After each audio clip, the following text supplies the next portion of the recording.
Marcus, पृथ्वी से अलग एक ऐसी खूबसूरत दुनिया जहां के लोगों के पास जादू तो नहीं, लेकिन उससे भी बढ़कर शक्तियों का खजाना था, जिसके जरिए यहां हर कोई मार्कस पर अपनी हुकूमत चाहता था।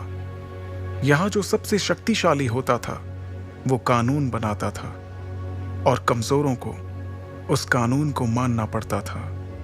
मार्कस के सबसे जाने माने साम्राज्यों में से एक था ओहान साम्राज्य, और ओहान साम्राज्य का एक बड़ा खास शहर था मेसोडोरिया शहर। मेसोडोरिया शहर के खुले से मैदान में आज सैकड़ों लोगों की भीड़ जमा थी। ये सभी शक्ति स्तंभ के जरिए अपनी अपनी शक्तियों के सितारों को परखना चाहते थे। इस स्तंभ पर 9 सितारे थे, जिन्हें पाकर ही आप शक्तियों के अगले रैंक पर जा सकते थे। ध्रुव 3 साल पहले शक्ति स्तंभ पर 9वें सितारे को पा चुका था, लेकिन अचानक उसकी शक्तियां तीसरे सितारे पर आकर रुक गईं, और तभी से ध्रुव वापस से 9वें सितारे को पाने के लिए मेहनत कर रहा था। अपनी इसी शक्ति के सितारे को परखने के लिए ध्रुव सैकड़ों लोगों की भीड़ में खड़े होकर अपनी बारी का इंतजार कर रहा था। अपने दोनों हाथों की मुट्ठी को बंद कर ध्रुव ने खुद को भरोसा दिलाते हुए कहा, इस साल मैंने जी तोड़ मेहनत की है।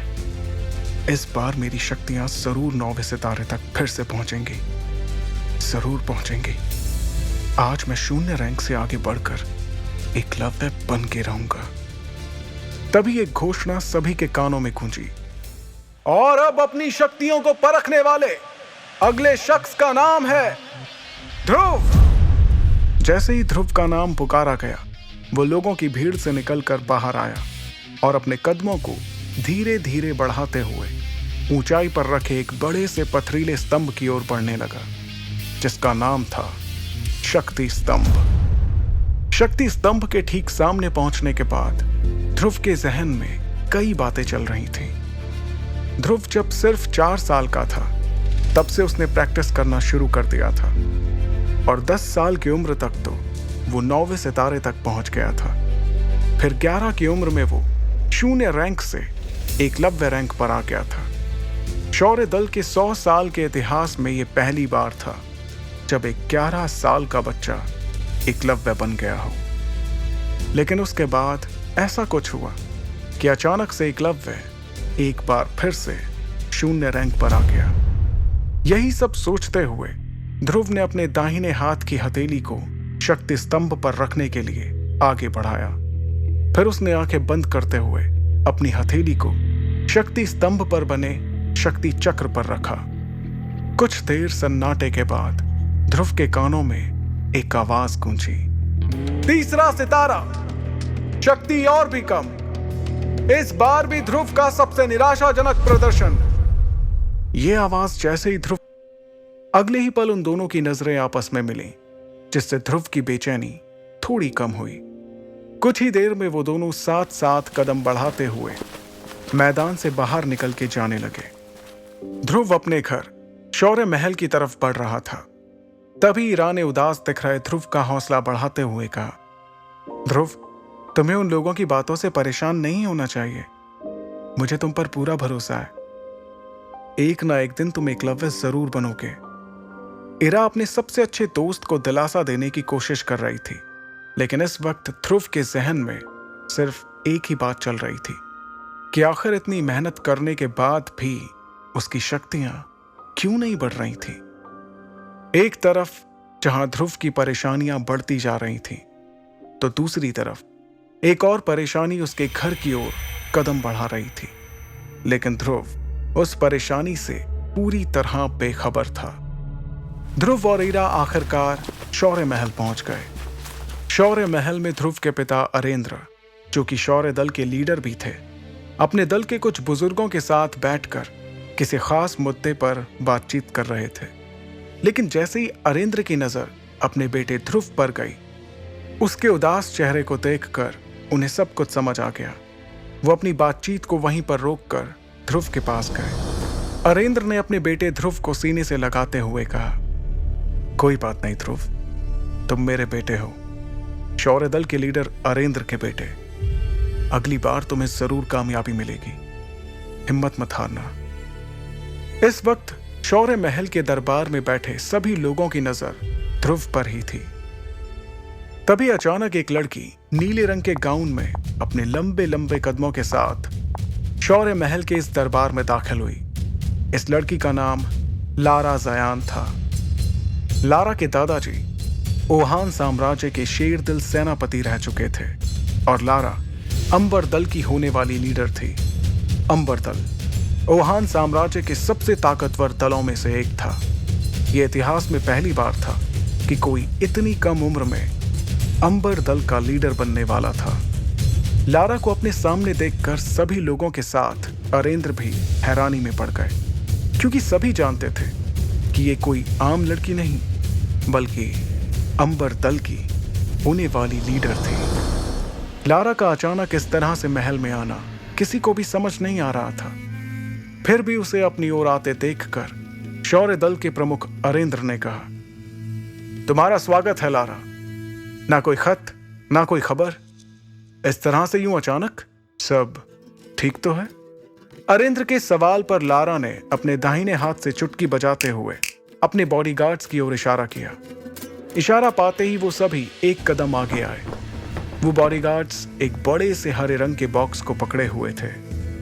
बॉक्स की तरफ देखते हुए लारा ने अपनी तीखी और तेज आवाज में कहा, मुझे पता चला है कि ध्रुव इस साल भी अपनी शक्तियों को नहीं बढ़ा पाया, इसलिए मैं ध्रुव के लिए एक खास चीज लेकर आई हूं। इसे पीने से उसे अपनी खोई हुई शक्तियां एक बार फिर से मिल जाएंगी।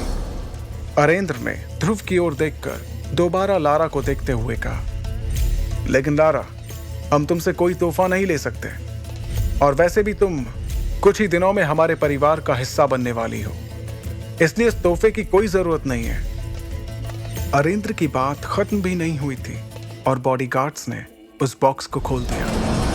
सभी को बॉक्स में हरे रंग की शरबत से भरी बोतलें दिखाई दे रही थीं। वहां मौजूद सभी लोगों ने इस शरबत को पहचान लिया था। अरेंद्र ने उस शरबत की ओर हैरानी से देखते हुए कहा, करिश्माई शरबत? यह तो बहुत ही कीमती शरबत है। हम तुमसे इतना कीमती तोहफा बिल्कुल भी नहीं ले सकते लारा। लारा ने देरी किए बिना तुरंत अरेंद्र से कहा, आप जानते हैं ना कि यह करिश्माई शरबत ध्रुव के लिए कितना फायदेमंद साबित हो सकता है। मुझे लगता है कि ध्रुव को इस शरबत को ले लेना चाहिए, क्योंकि अब तो शहर में ध्रुव के लिए तरह तरह की बातें भी होने लगी हैं। उसकी बात का जवाब देते हुए अरेंद्र ने कहा, मैं जानता हूं लारा, और मैं ये भी जानता हूं कि इस करिश्माई शरबत के कई फायदे हैं, लेकिन इस बात से भी इनकार नहीं किया जा सकता कि इससे ध्रुव को कोई फायदा नहीं होगा, क्योंकि उसकी शक्ति 9 सितारों से ऊपर नहीं है। और तुम ये जानती हो ही कि अगर 9वें सितारे से कम शक्ति वाला कोई इस शरबत को लेगा तो इससे उसकी शक्तियां और भी कम हो सकती हैं। अरेंद्र अपनी बात को पूरी करते उसके पहले ही लारा ने उन्हें टोकते हुए कहा, हाँ, मैं जानती हूं कि शक्तियां कम भी हो सकती हैं, तो इसमें इतना परेशान होने वाली कौन सी बात है? ध्रुव का शक्ति का सितारा तो वैसे भी 3 पर ही है। ध्रुव के पास अब हारने को बचा ही क्या है? इससे पहले कि अरेंद्र कुछ कहते, लारा की इस बात पर अब ध्रुव ने अपनी चुप्पी तोड़ते हुए कहा, मैं कभी भी अपनी शक्तियों को इस तरह से नहीं बढ़ाऊंगा लारा। तुमने ये सोच भी कैसे लिया? लारा ने भी तुरंत इस बात का जवाब दिया, अच्छा, तो फिर तुम किस तरह से अपनी शक्तियां बढ़ाओगे? वैसे ही जैसे पिछले 3 साल से बढ़ा रहे हो। लारा की इस बात का ध्रुव के पास कोई जवाब नहीं था। लारा ने अरेंद्र के पास जाकर उन्हें इत्मीनान से कहा, ठीक है, अगर आप इस करिश्माई शरबत को तोहफे के तौर पर नहीं लेना चाहते, तो क्या आप मुझे इसके बदले में कुछ दे सकते हैं? लारा की इस बात पर अरेंद्र ने बिना कुछ सोचे समझे कहा, हाँ हाँ, बिल्कुल, क्यों नहीं। हम तुमसे इस शरबत को लिए बिना भी तुम्हें जो चाहिए वो दे सकते हैं। लारा ने बेझिझक जवाब दिया, मेरे और आपके परिवार के बड़े लोगों ने सालों पहले ध्रुव और मेरा जो रिश्ता तय किया था, मैं उसे आज तोड़ना चाहती हूं। लारा के मुंह से इस बात को सुनकर ध्रुव, उसके पिता अरेंद्र और वहां पर मौजूद सभी लोगों के पैरों तले जमीन सरक गई। एक पल के लिए वहां सन्नाटा छा गया। किसी को भी इस बात पर यकीन नहीं हो रहा था कि लारा ने अपने और ध्रुव के रिश्ते को तोड़ने की बात कही थी। अगले ही पल अरेंद्र ने अपनी नाराजगी जाहिर करते हुए तेज आवाज में कहा, लारा, ये जानते हुए भी कि यह रिश्ता तुम्हारे और हमारे परिवार के बड़े लोगों ने तय किया है, तुम कैसे रिश्ते को तोड़ने की बात कर सकती हो? तुम जानती हो ना ये कितना गलत माना जाता है? अरेंद्र की नाराजगी के जवाब में लारा ने बड़ी ही बेफिक्री के साथ कहा, यह रिश्ता जरूर परिवार के बड़े लोगों ने तय किया था, लेकिन तब और अब में काफी फर्क आ चुका है। आज मेरे और मेरे परिवार के लोगों की शक्तियां कहां से कहां पहुंच चुकी हैं, जबकि ध्रुव पिछले 3 सालों से वहीं पर अटका हुआ है। लारा के मुंह से अपने और अपने परिवार की बेइज्जती होते देखकर अब ध्रुव से रहा नहीं जा रहा था। उसे लारा पर बहुत गुस्सा आ रहा था। तभी लारा ने अपनी बात को आगे बढ़ाते हुए कहा, और वैसे भी सभी जानते हैं कि मैं इस वक्त अंबर दल की लीडर बनने वाली हूं, और इसके लिए यह बहुत जरूरी है कि मेरा किसी कमजोर के साथ कोई संबंध ना हो। इसलिए बेहतर यही होगा कि यह रिश्ता आगे बढ़ने से पहले यहीं पर टूट जाए। अंबर दल की लीडर बनने वाली बात पर गौर करते हुए अरेंद्र ने उससे कहा, तो यह है असली बात, बाकी सब तो तुम्हारे लिए एक बहाना था, सिर्फ एक बहाना। तुम्हें परिवार की कोई फिक्र नहीं है, तुम्हारे सिर पर तो सिर्फ सबसे शक्तिशाली बनने का जुनून सवार है, और इसलिए तुम इस रिश्ते को तोड़ना चाहती हो। इस बार लारा ने बेशर्मी से जवाब देते हुए कहा, तो आप ही बताइए कि मैं कैसे उस इंसान से अपना रिश्ता जोड़ लूं जो पिछले 3 सालों से अपनी शक्तियों को बढ़ा नहीं पा रहा। लारा की इस बात का वाकई में वहां पर किसी के पास कोई जवाब नहीं था। तब लारा ने दोबारा उस करिश्माई शरबत की तरफ देखते हुए कहा, अब आपके लिए यही बेहतर होगा कि आप मेरी बातों को मान लें और इस करिश्माई शरबत को स्वीकार करते हुए इस रिश्ते को तोड़ दें, क्योंकि आप भी जानते हैं ये शरबत कितना कीमती है और ध्रुव के लिए कितना जरूरी है। अब ध्रुव के सब्र का बांध भी टूट चुका था। वो लारा के ठीक सामने आकर खड़ा हो गया और उसकी आंखों में आंखें डालते हुए बोला, ठीक है, तुम्हें इस रिश्ते को तोड़ना है तो ये टूटेगा, जरूर टूटेगा। ध्रुव के इतना कहते ही सभी हैरानी से उन दोनों के चेहरे की तरफ देखने लगे। तभी ध्रुव ने अपनी बात को आगे बढ़ाया, लेकिन इस रिश्ते को तोड़ने से पहले हमारी शादी होगी और उसके बाद मैं तुम्हें तलाक देकर इस रिश्ते को हमेशा हमेशा के लिए तोड़ दूंगा। बताओ, है मंजूर? ध्रुव की इस बात पर लारा ने तपाक से गुस्से में झल्लाते हुए कहा, ये क्या बकवास कर रहे हो तुम? तुम्हें मालूम भी है इससे मेरे परिवार की कितनी बदनामी होगी? तब ध्रुव ने बड़े ही इत्मीनान से जवाब देते हुए कहा, तो जो तुम कर रही हो उससे हमारे परिवार की बदनामी नहीं होगी? जब बदनामी होनी ही है तो क्यों ना दोनों की ही हो?